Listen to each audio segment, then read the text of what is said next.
adapting to change. I have seen in many relationships in my life, people really try. I've seen it. I've had a friend who tried so hard to make her marriage work for 30 years, and then what happened was she developed stomach cancer. Obviously, all the years, frustration, anger, and thank God it was only the first stage, right? And she went to the doctor, and the doctor said, well, you're very lucky. Before we can really do this with diet, and he was a great doctor. He used natural means as well. So you don't need to. I don't want you to even start with chemo or any of that stuff. Let's do it all naturally. So she went home to her husband of 30 years and told him, I've been diagnosed with stage 1 stomach cancer, very curable. Totally didn't even acknowledge it. Not even a hug. Not even, darling, can I help you? After 30 years. And then was the moment when she decided, can't do this anymore. And she left. And it was the best thing she did. Guess why? Because she cancer was cured. She learned to be happy again, and they're good friends now because she knows this spiritual study. And I said, you can't, if you stay angry with him, the cancer will stay there. So now you got to forgive him. You can't live with him, but you've got to forgive him. So she did spend many years learning to forgive him. And she has. And he still helps her, with all her, computer work, because she's hopeless with technology. And he still helps her with all of that. And whenever she needs to get tickets for a flight, he'll do it all for her. So it's interesting, right? She won his respect back after she left him because he was angry for 2 years. Then she had to work so many things to adapt to. But because of the spiritual knowledge, of course you get frustrated in between. Of course there are days that you're going to feel, I just can't do it. It's too hard. There are days you are going to feel that. But trust yourself and trust that the most important goal of your life is that you are spirit. And any kind of negative thought is going to drown you, and you are no good to anyone if you are not in a place of peace. So if you really want to serve the world, find your peace. And then you can make all the right decisions to walk away or to stay. At that moment of extreme pain, and sometimes you need extreme pain, she told me she made the decision so peacefully. There was no more should I, shouldn't I, shouldn't I. It was like, that's my answer. And she prayed so hard for an answer. She got it. But she had to be sick to get it. Right? Because sometimes also we don't listen to, sometimes we have to walk away. And sometimes you have to stay. And other people just want to run away all the time. And they're not meant to run away. And they're meant to adapt, adjust, and accommodate. But nobody can tell you when to do what. Because if somebody advises you, it could be the wrong thing for you. So you have to be very clear about who you are and what is your ultimate goal in life. For me, I keep saying, make peace your goal.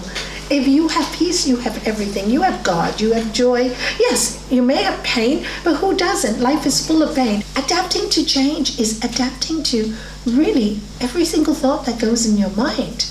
Now, you're not going to be able to do that unless you practice in your meditation room every morning. So what you have to do is nothing to do with them. They have been sent to you to teach you. It's about time you strengthen yourself and build yourself emotionally. And meditation can be only negative when your thoughts are negative. And that's the first step. When you do meditate initially, I will tell you, like I said, my thoughts were all negative. So then it's the process of recomputing the computer. That's all it is. Now that I know that this thought gives me pain, we have what we call in Sri Patanjali, in the yoga science, we apply what we call Pratipaksha Bhavana, replacing a negative thought with an opposite positive one. And so it is this simple. It is simple. The why did you give it to me? And then you change it to thank you. Without you, I wouldn't be finding this path. Without you, I wouldn't look for forgiveness. Without you, I wouldn't be better than who I thought I would be. I can forgive, I can love. And this is where St. Francis's prayer is for me just incredible, you know. Lord, make me an instrument of thy peace. Where there is hatred, let me bring your love. Where there is darkness, let me bring light. Where there is sorrow, let me bring joy. But when you are doing the opposite, guess what you are feeling? Do you get it? You are feeling, when somebody is sorrowful and you're bringing joy, what is coming out of you? Joy. But if somebody is giving you hatred and you're giving that back hatred, what is coming out of this heart that is divine? Because we're all divine. And where does the Lord of love sit? In our very own hearts, in everyone's heart. That's why when you're in love with life, what happens? Everything has a glow, right? Everything. And this is the true spiritual meaning. What is spirit? To realize that ultimately we're all one. And how can that even be possible? Just simply look at it. When all of us will lose our bodies, some through burial, some through burning, we will all lose our, we become space. Where do we go? We're all in this one energy. Yes, we can go to individual places, but you don't even know that because you're energy now. So what is really important is not even to go where you're going to go when you die, but how you're going to live. Because how you live is going to determine how you die and where you're going to go from there. Because as you think, you become. There are many stories in many religious texts. I told the story the other day about the Swami and the prostitute, but I will tell it again. Swami is a monk and there was a prostitute, and they lived in this same town. He had a temple, and across the river lived a prostitute, small river. And every day he'd look outside that window and like, stupid woman sleeping with someone, look at her, 2 children, and look what she's doing, sleeping with one man, horrible lady, she deserves to die.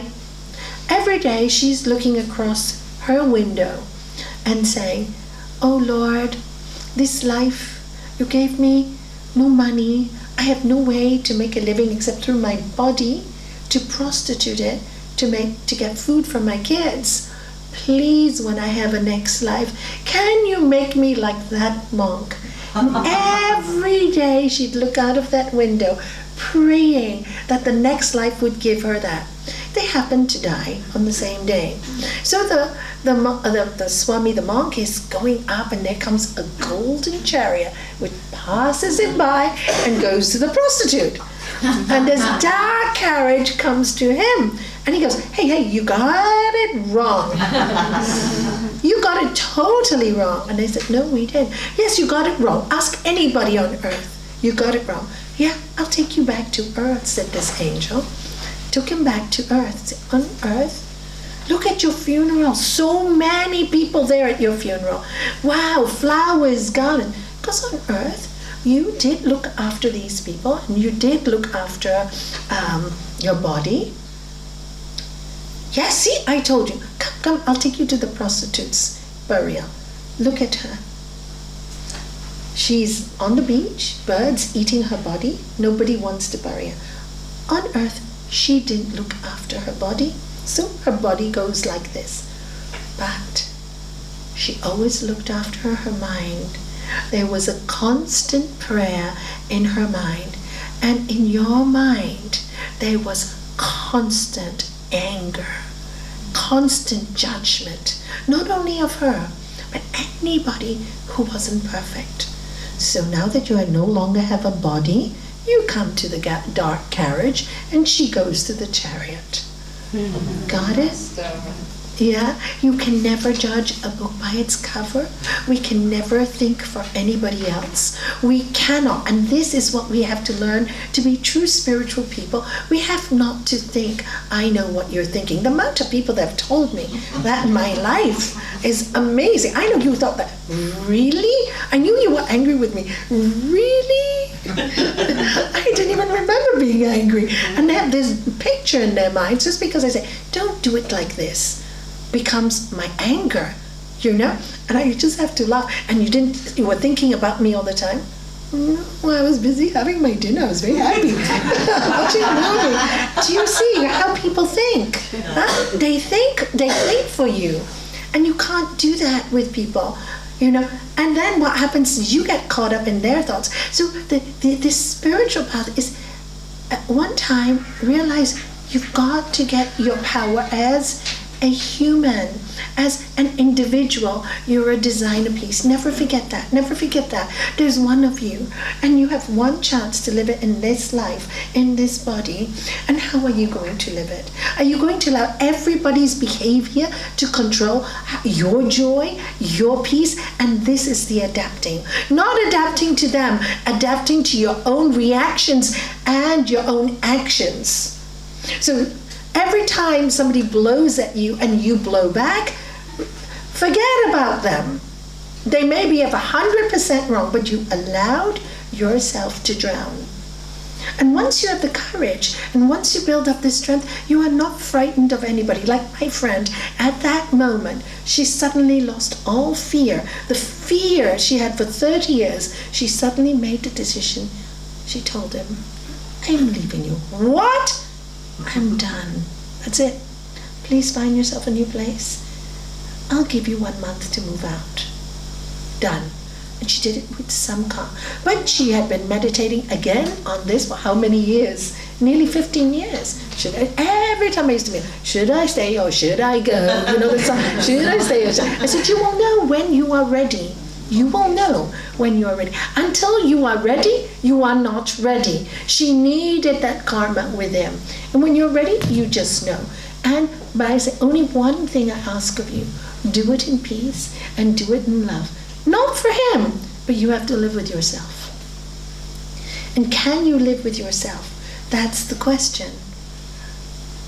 So adapting is more, to change is more adapting to your emotions that go around the change, because life will bring us change all the time. How am I reacting to this change? Am I positive? Am I negative? And why am I negative? Am I full of fear? What am I fearing? Insecurity? What am I fearing? Am I going to let fear rule my life? That's no way to live. That's no way to live. So then build up your strength in faith. That's the only way. If you have complete faith, nothing is impossible. My master used to say again and again and again. And you've got to build up that faith that you will do the right thing so long as your behavior is correct. By the highest rules. And what are the highest rules? We talk about it again and again and again. Non-violence, truthfulness, non-greed, non-stealing. Practice moderation in everything you do. And the other thing is observe purity of thoughts. What are your thoughts? What is going on in your thought wave? Like you said, meditation can be very disturbing. Of course it'll be very disturbing initially, because all you are thinking is all these painful thoughts. So learn to change the thoughts. One of the ways to do it is by mantra. You can use, because sometimes it's difficult when your mind is so full of pain. It's so difficult. So you repeat a mantra. So the thought comes up, Om Namah Shivaya. Or choose one that you like, thy will be done. Or this too shall pass. Choose the one you like. And you keep repeating it, keep repeating it, keep repeating it, keep repeating. The power of a mantra or a repetition of a holy name, even any holy name, will give you that power, that strength that you never believed you have. And how does it work? Because over a period of time, it's like self-hypnosis, right? Mm-hmm. So what happens, and to me this was the most incredible thing, I talked about this at the weekend as well. I used to have a concurrent nightmare throughout my life. And when I started meditating, doing the mantra chanting, every time I had this, I would be run over by a car, fall in the middle of the road, and a car would run me over. When I started to do the mantra, the nightmare came. Om Namah Shivaya came in my dream. So the car didn't run me over. I stood up and walked away. I never had that dream again. Never had that dream. Because the power of the word was within me so deeply and I was so used to training myself. It's training the mind, literally training the mind. And how I did it was, why could I do it? Because what was my goal? I just want to live peacefully. Full stop. That was my goal. Nothing else was my goal. And two things. I wanted to know if there was a God. And everybody said it was within, so let me find it within. And these were all the tools. Where there's hatred, let me bring love. Can I do that? If I do that, will I discover God? So I did. I was so scared of being alone. I was so frightened. I was like you when I started this path. Couldn't be alone, scared of heights, scared of bugs, couldn't live in the country. I was scared of everything at that age. And with this practice, one by one, it disappeared. And to be alone, I don't know what that is, because I'm never alone. Even when I'm alone, I'm so full of company. I feel joy. I don't know, people. I feel so many energy. I get so excited. Then you're saying, where is that coming from? It must be coming from a place that I know I'm never alone. I know I'm never alone. So it's the years of practice does that. But you have to do the practice. You really have to do the practice. Nobody can do it for you. Please, there are no shortcuts. I know everybody wants a shortcut. Let me go and get healed. Does somebody put your hands on your head and tell you that you're going to be okay? But it's never going to happen. It's such a lie. You're going to feel good for 1 week and then boom, you're going to crash. It's just not the truth. The truth is you can do it for you, and it can happen in a week, as Sri Patanjali tells us, if the practitioner is keen and intent. This samadhi comes very quickly. Up to you. So how do you do it? Keep inspired. Keep inside. We call it swadhyaya, study of spiritual books. Keep spiritual books by your side so you get inspired. Turn on the internet. Look for good TED Talk. Look for anything that elevates the mind. Anything that brings the mind back. That will inspire you. But that, again, is also temporary. It has to be within. So promise yourself, Ole did a practice. He's really good. He used to tell me, do you remember Kamala? He said, I'm going to write you an email. I know once I promise you I won't break it. So my email to you is, I promise you I'll meditate every day this month. And do it for somebody. And he did it.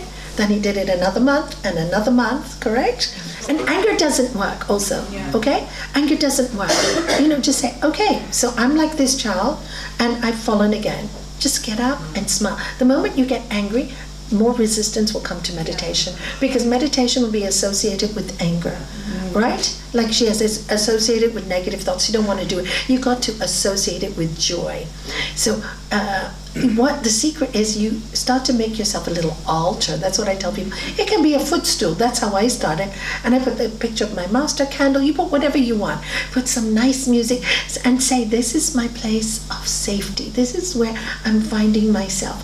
This is where I'm going to grow. Make it positive. Even if it's 5 minutes every day. This is my place of safety. This is my home. I'm finding myself. And inspire yourself. And when the meditation goes back, doesn't matter. At least I did it 5 minutes.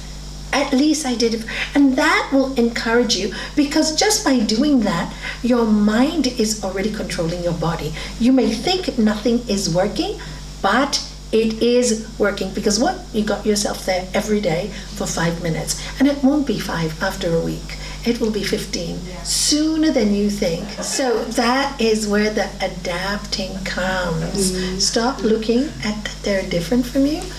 Adapt to the fact they are different. So what are you going to do about it? How are you going to react to the difference? Are you going to bicker and fight back? Or are you going to be calm and watch? No. accept, but every minute change that acceptance. Do you see? You can't, nothing is set in stone. We know, we make ideas up and we decide this is the only way and this is our problem. But you have to all the time readjust and mold yourself. You have to. And this is one thing I loved about my master.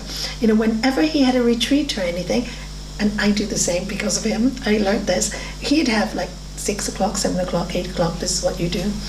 And then he would, the day before, his organizers get so upset because they, oh, Gurudev came and he said, we're not doing this today, we're changing this today. And I go, why are you upset? You know, it was fun, right, to have things change around. I thought his changes were positive because, okay, we're not going to meditate inside the hall, we're going to go out for a walk. Brilliant. But they got upset because they spent hours, they said, doing a program. So when I first did retreats, I tell people, this is the program, but it can change any time. It can change any time. Yeah, and because you adapt with the people, and he was adapting to the people. Nothing is set in stone, and we keep doing this. It's not that the retreat wasn't there. See, the program, it's still there. It's just changing the adapting to what people need. Like today, I felt I need to adapt, find out what you need, right? Another time I'll just sit here and talk because maybe I don't need to do that. But you always have to find out what is it that people need, and then you can work really well. It's so interesting. I also met people who don't want to hear what they think when they talk a lot all the time. They never stop talking.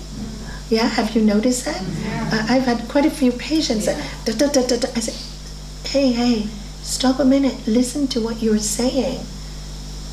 Listen to what you're saying, but you don't want to hear. They just go don't want to hear themselves.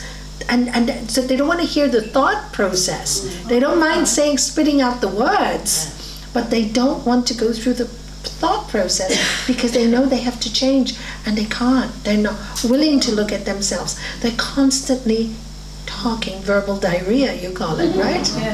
And then when they stop, and I've had patients when they actually stop, when I have to say, okay, now just stop and breathe, many times they just start crying. Really? Yes. They just start crying because they don't know how to deal with it. Obviously, there's so much pain in them that they've just wiped away through the years, you know? And it's so deep, they don't want to hear it. It's too near the surface, right? It's just there, but they didn't vomit it out. They need to vomit it out. And the moment I say stop and listen, and then all the pain that they're telling me about, they're saying the pain, but they're not expressing it, if you know what I mean. And then when they stop, then they've not mourned their sorrow. They needed to cry. They've just like gone on top of it. I can do this, I can do this, I can do this. But the pain is still there, but I don't want to talk about it, but I'm talking about it, but I'm not doing anything about it. But you know, that's because they did this to me. Do you see that energy? You have to deal with your pain. You actually have to face your pain before you can adapt to any changes.